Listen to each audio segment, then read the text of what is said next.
So today, I have taken the steps of writing to RCMP Commissioner Robert Polson and request that the RCMP investigate this matter promptly and take all appropriate action. NDP ethics critic Charlie Angus speaking earlier this afternoon. So he is asking police to investigate the growing Senate expenses scandal, a scandal that's forced the Prime Minister's chief of staff to quit and two Conservative senators, Mike Duffy and Pamela Wallin, to resign from the Conservative caucus. This is one of the biggest controversies Stephen Harper's faced since becoming Prime Minister 7 years ago. And it's set to be the source of plenty of fireworks on Parliament Hill this week.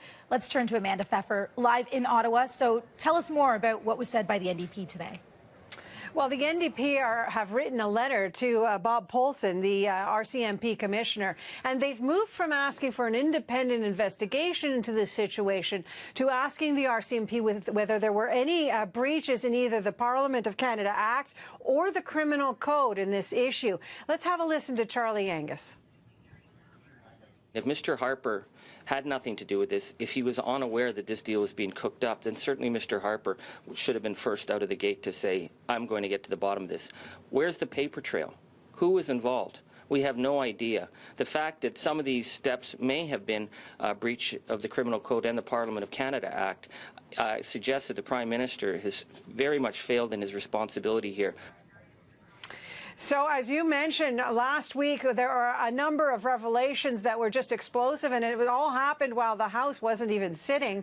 The MPs are coming back this week to try to sort the whole thing out. But what we understood from last week is that, as you mentioned, Nigel Wright, the Chief of Staff of the Prime Minister himself, through a payment, a personal payment on a private check to Mike Duffy, connected the Prime Minister's office to the Senate scandal that has been swirling around, particularly Senator Mike Duffy and Senator Pamela Wallin.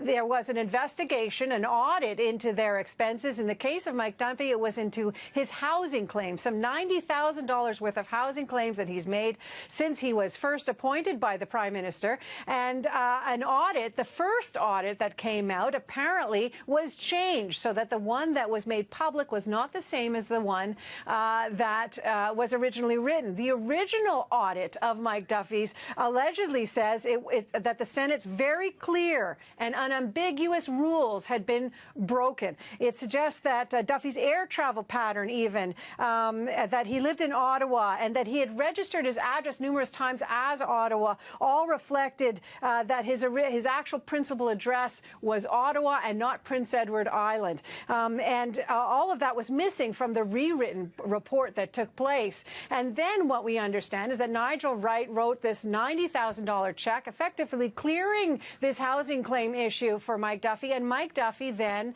recused himself, no longer participated in that audit. So what everybody is wanting to know, the NDP today are asking, what did the Prime Minister know about this? Was he in agreement with the wiping out of this claim by Senator Duffy? He just didn't understand the mechanics of it. What was the connection between the Prime Minister and the action that was taken by his Chief of Staff? And so have we heard anything from Conservative MPs?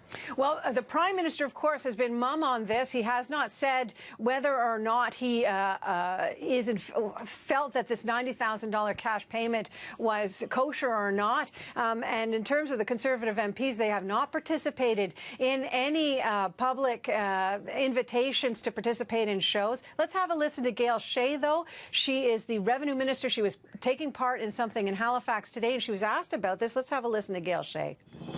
Well, of course, there are lots of questions because people do expect accountability. And, you know, that's something that our government has stood for, is accountability, and we think it's very important.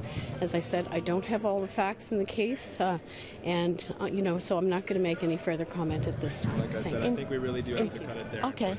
Do you think the Prime Minister needs to speak directly to this? You know, I'll have to let the Prime Minister speak to that. We will be meeting tomorrow, as has been reported, and, you know, I'm sure the issue will be addressed. He meets with his caucus tomorrow morning, just as the Parliament starts to get together. But then he's on a plane. He is not taking part in question period tomorrow. He's getting on a plane for a trip to South America, and he's leaving his caucus behind to deal with the questions that will continue, no doubt, into this issue next week. Thanks, Amanda. You're welcome.